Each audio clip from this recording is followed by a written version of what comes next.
Good evening, ladies and gentlemen. It is your host, Mike, back here with another special episode of the Mike Faxts Show. Yes, I have finally decided to name my show. It's Mike Faxts with an X. Decided to get militant on the ass like Malcolm. I'm just fucking with you. Honestly, it was for that Faxts obviously wasn't, CTS wasn't available, so I had to go with the X. Anyways, this is a special art episode of the Mike Faxts Show. I guess this is the first show, and it doesn't matter.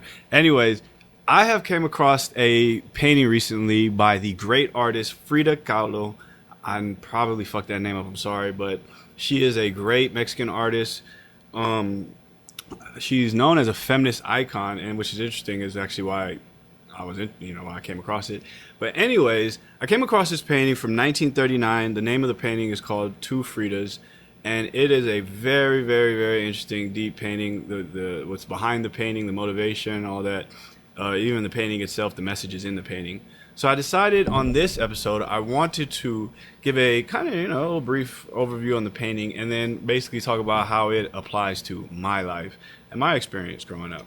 And experiences recently or experiences being a married person. Anyways, we're going to get into all of it.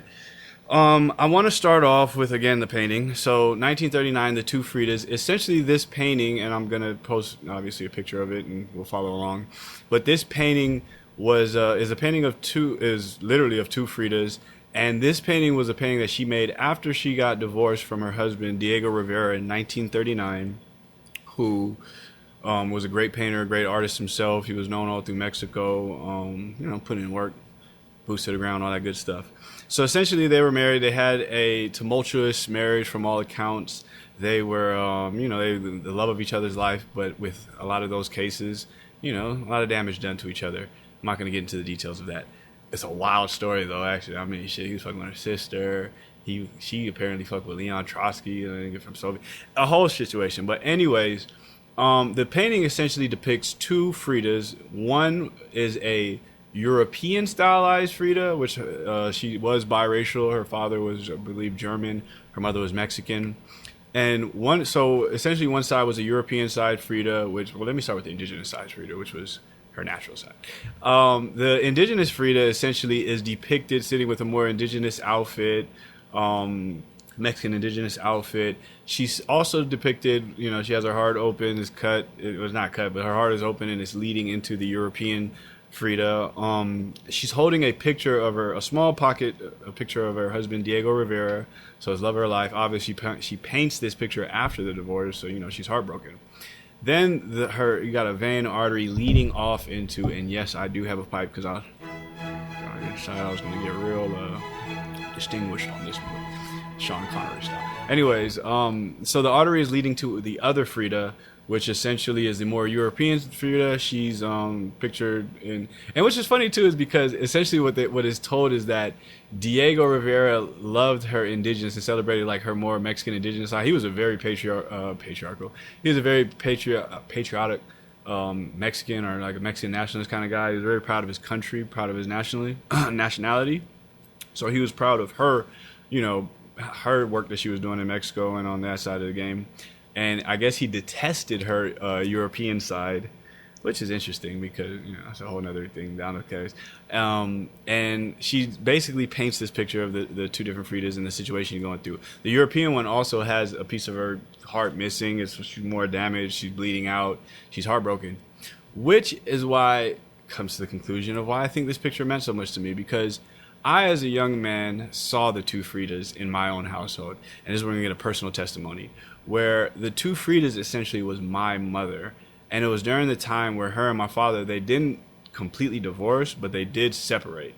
And they separated for a whole year, and it was terrible. My mom moved into a separate apartment in Granada Hills. That was the only good thing, is that we moved from living in Pacoima in a house, and then we moved to Granada Hills. And I was like, hey, let's turn it over here. We don't live in Pacoima no more.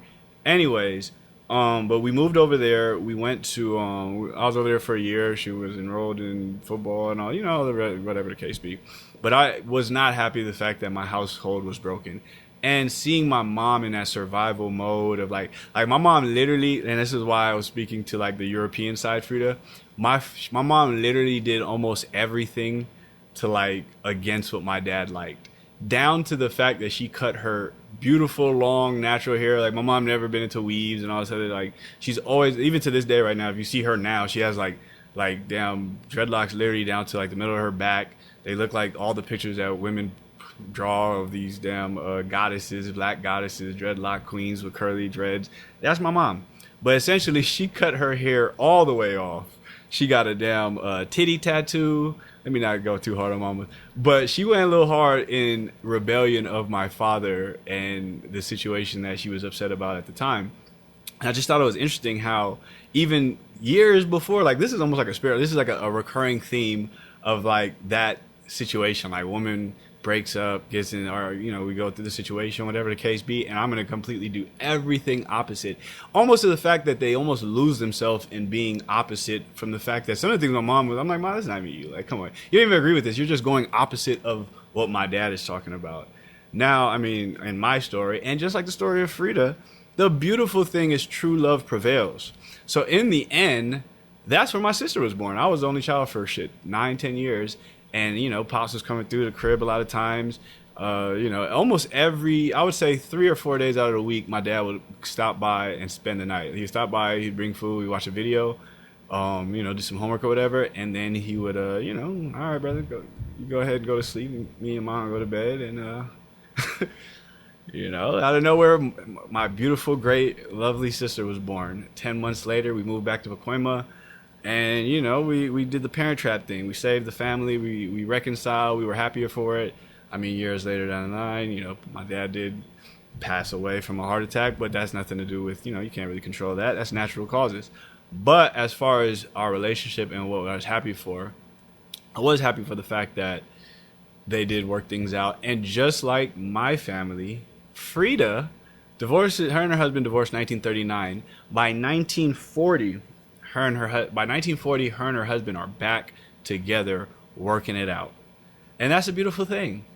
1940, and I have two beautiful quotes. Give me a second. Let me pull this up to kind of bring this and this to me, I don't know if it's a Scorpio thing, I don't know, November people born this way, but to me this is true romanticism. Like the most romantic thing in the world is these two quotes. Number one, the first quote from Frida Kahlo. There have been two great accidents in my life. One was the trolley and the other was Diego. Diego was by far the worst. Now, just to give you some backstory on that, she got into a trolley accident when she was a young woman that wrecked her. Like literally she ended up having to get one of her legs amputated later on in life, but like her spine, screws in her leg, all this stuff, like it was a really bad accident that her whole life. She says that the second worst accident was meeting her husband, who's a man she couldn't live without, but still, he was by far the worst. To me, that is romantic. That is true romanticism to me in an odd way, I know. Anyways, next quote by Diego. Now, this really speaks to me. This is how Michael loves. This is how I, as a husband, came into this conclusion to, like, honestly, yes, this is how I feel. This is honestly, yeah. So, quote from Diego.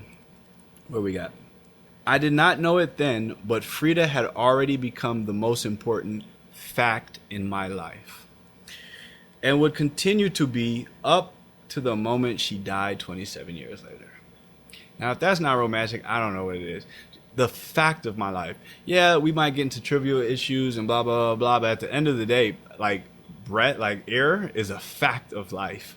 Water is a fact of life. Yeah, you might like water. You might not like the air, or this shit is smoggy and kind of whatever the case be. But the fact of life is that you need it. And the fact of life is that she needed her husband, Diego. The fact of life that God bless, my mother needed her husband, Michael Sr.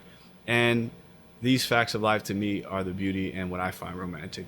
So, thank you guys for listening. I'm glad I was able to keep this under like 10, well shit, I'm about to hit the 10-minute mark, but I was close to there. I want to pump out more of these videos quickly, so thank you guys for listening. Appreciate you guys for being patient with me. Peace.